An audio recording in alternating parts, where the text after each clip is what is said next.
আসসালামু আলাইকুম ও রহমতুল্লাহি ওয়াবারকাতু। আমি এখন আসছি আমাদের গোবিন্দপুর দক্ষিণ পাড়া জনি ভাইয়ের নতুন বাড়িতে। তো বাড়িতে পার হওয়া উপলক্ষে আজকে মিলাদ মাহফিলের মাধ্যমে কোরআন তেলাওয়াত দোয়ার মাধ্যমে উনি পার হলেন।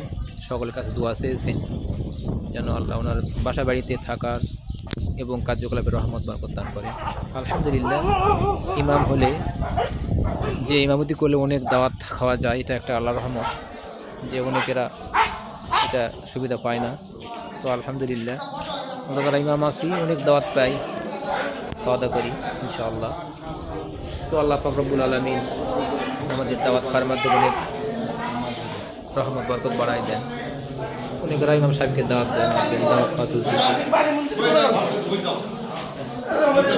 জনি ভাই